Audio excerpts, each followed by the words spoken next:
Hey everyone, welcome back to the channel. In this video, we're going to be working on Big Red today. This is my '05 Chevy Silverado 2500 HD.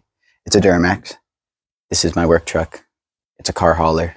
It's tuned and everything to tow long distance. I love it. It's a blast to drive. It's fast. But today, we're going to be doing some work on the interior. I plan to be gutting it all out.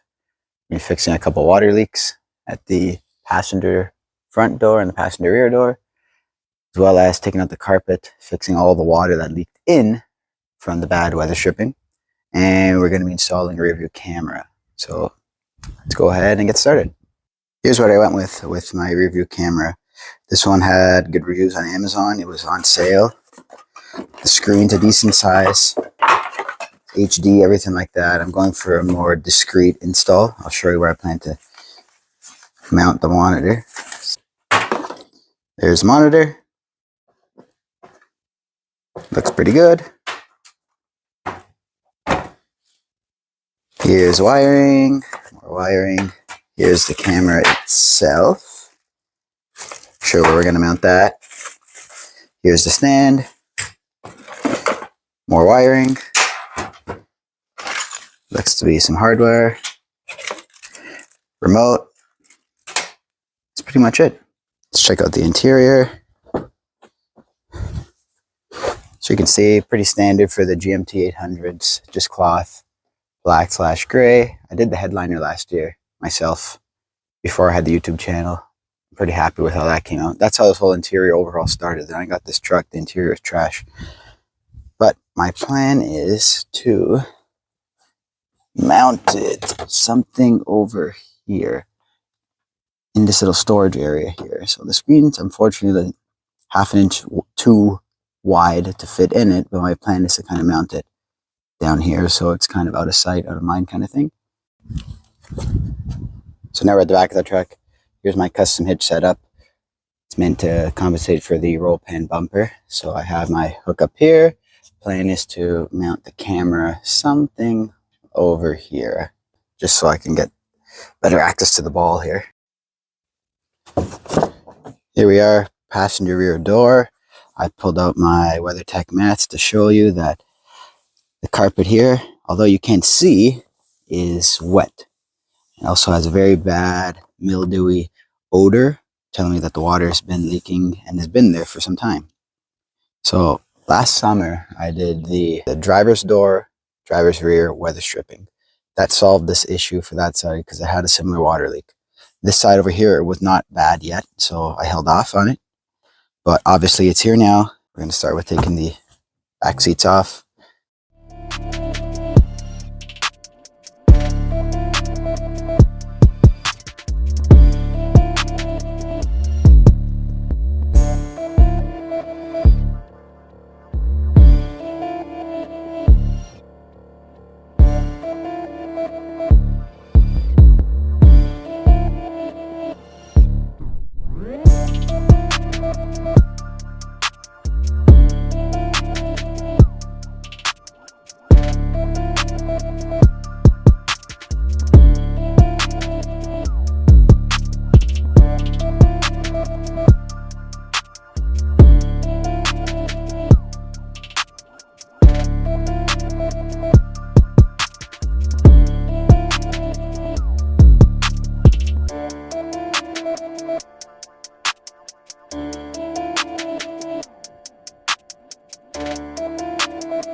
So I just got a bad reality check. The rear seats can't come out unless the front seats are out because they don't fit between the door gap. So I'm hoping this single one might, but I don't think so. I don't want to destroy the truck, but at this point it's looking very much so. Wait a minute. Oh yeah, got lucky with the one.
Wow. I definitely don't recommend lifting that back seat with one person. Unless you want to give out your back, ask for help. Ask for help. So this is the interior stripped down to the carpet. Off camera, I pulled out all the trims along the door on both sides already. I'm finding some things here. Got some water here. Water here as well. This is the driver's side, actually the side I replaced already. And the worst of it is over. The worst of it is here on the passenger rear. As you can see, it comes up this way. And this side, if you can see, you got some dirt and mold actually starting because of all the water. So I got to this a little later than I wanted to, but at least I'm going to be removing this carpet altogether and cleaning it and whatnot. But next I'm going to be removing the carpet itself to see if the water has gone all the way through to that side. Because my theory is these two weather strippings are soft and worn. As you can see, this one's not even sitting flush all the way. Gets in from this side. Water sloshes from here all the way to that side. Because it seems to be the odor is on the back side of the truck, not so much the front there. We'll remove the carpet and we'll see what we can find.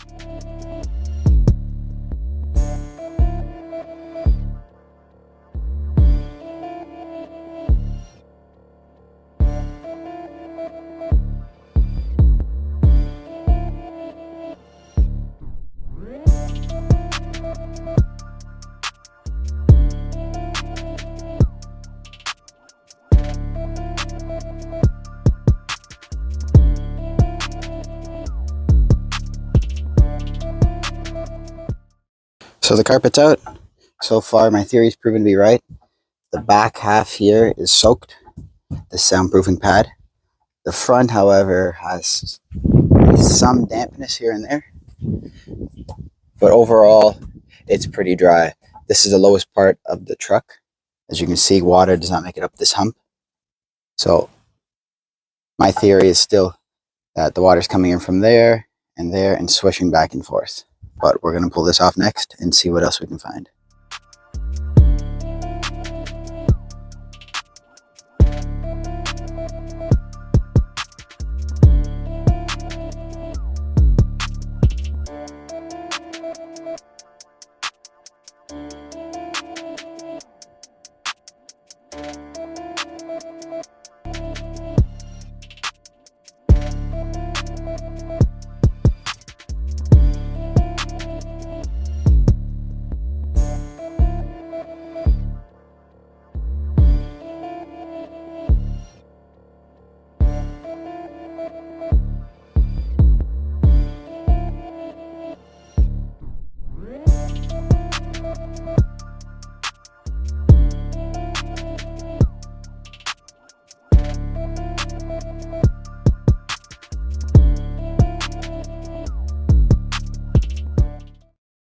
Okay, day 2 here.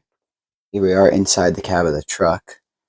Gonna have my brother from the outside run the hose around each door and see if water's coming in from anywhere else. Like I said, my prediction is that it's coming obviously from the side I've never replaced yet, the weather stripping, which would be the passenger rear and the passenger front. But there's water in all 4 corners, so we're going to determine whether it's leaking from here and finding its way to that side, or if there's other spots where water's coming in. So let's go ahead and see what happens. So if you guys can see that this is the right rear door and the water is coming in from the outside as I predicted. So far, other than what was already there, the passenger front looks to still be fairly dry. So I'm thinking it's coming in from back there and swishing its way all the way to the front here. So here's the box and the weather stripping I'll be using. It's a Dorman. So it's made to fit Actually, this part number services the front right, so the passenger front. But being that the weather stripping is identical for the front and the back, just the back doors being a little bit smaller, I got two of them, one and two, and we'll just trim the excess of whatever is going to be left for the back.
Well, here's the front right installed. I had to cut a little extra, no big deal. Everything's nice and tight all the way around. The seal's a lot tighter than what it was before, so even at highway speeds, it should be a lot quieter in the interior. The door opens and closes fine. So that's it for this side.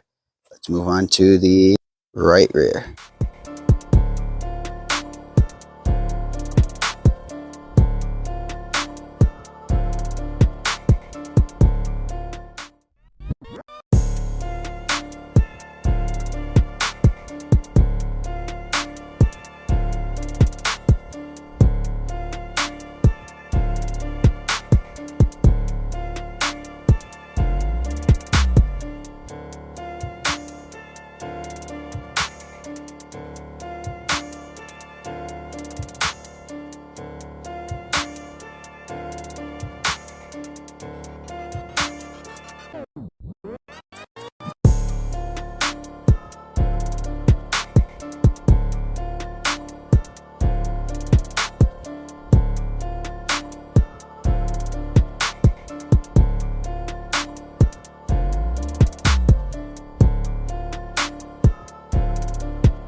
Alright, here's the right rear all done.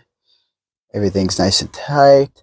I use my roller applicating tool to make sure everything sits nicely in the groove. This side is a little more crumpled up, being in the package for longer, I'm assuming. I don't know. Took a little bit more effort to make it to fit.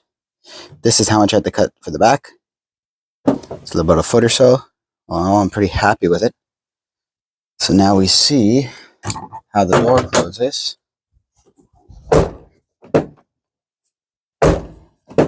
Oh, it's nice and tight now, that's for sure. Oh yeah.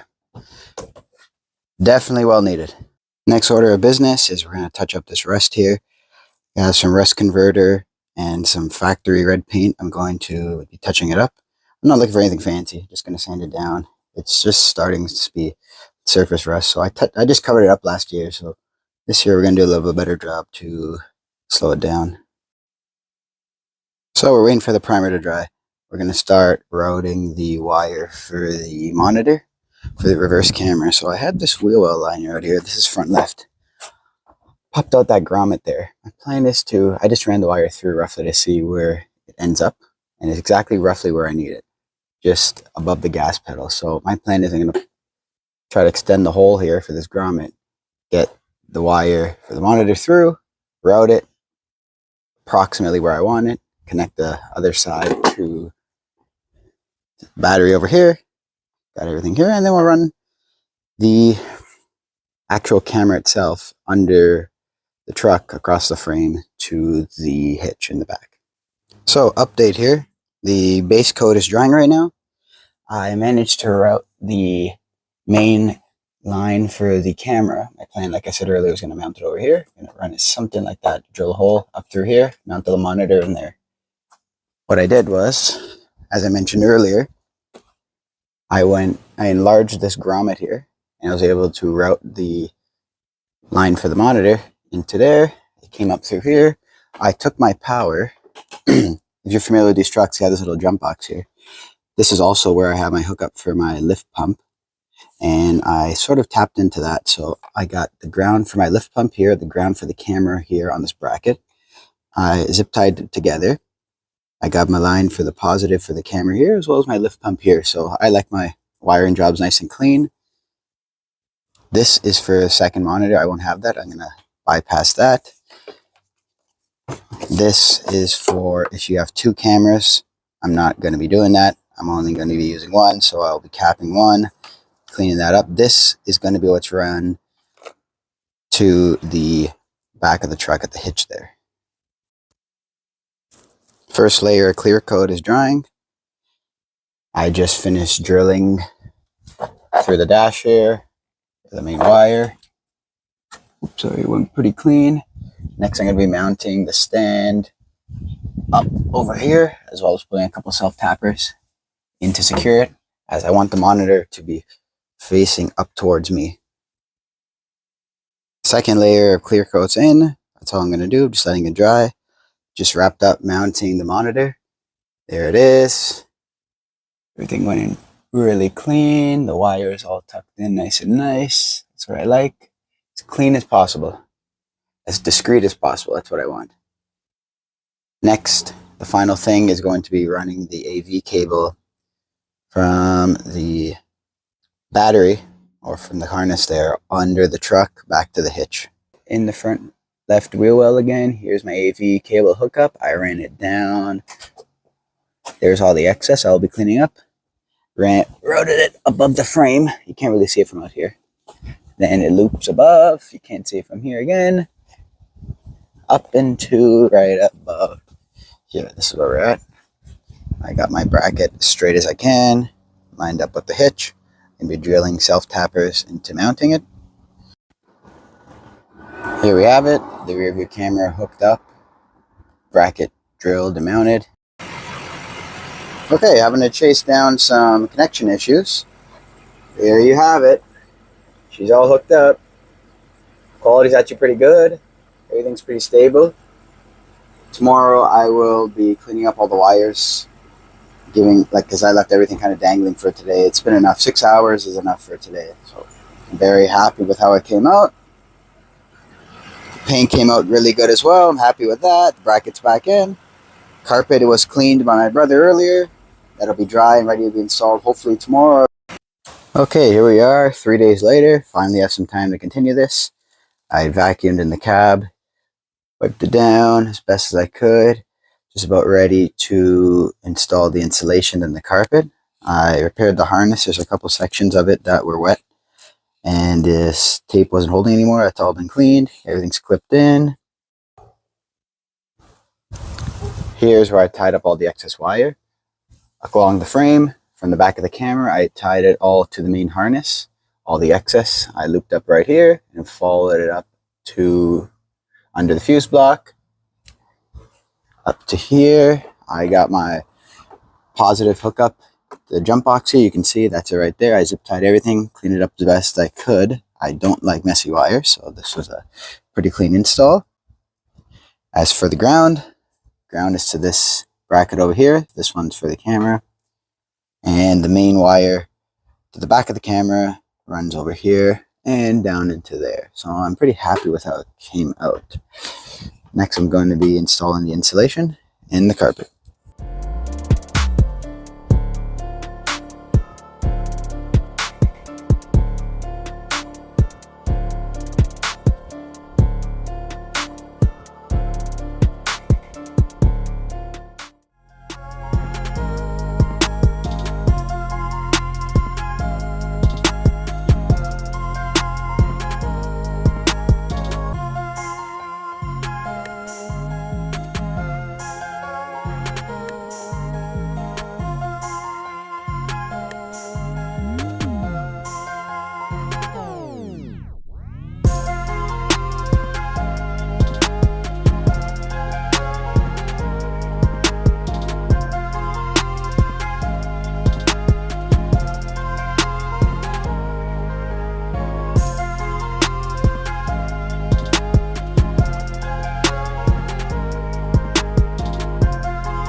Here's the carpet all installed.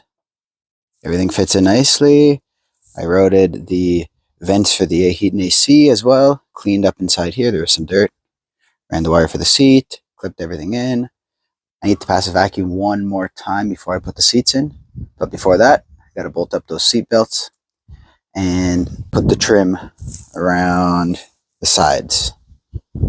Up there, there, back there, and here, and here.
Just wanted to show you guys a little tip. If you ever run into a situation like this where your clips are broken or missing, I had some double-sided tape laying around, and I simply just cut it to shape, stuck it, and now I'm going to put it into place, and it should fit like a glove.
Okay, everyone, here's the interior put back together.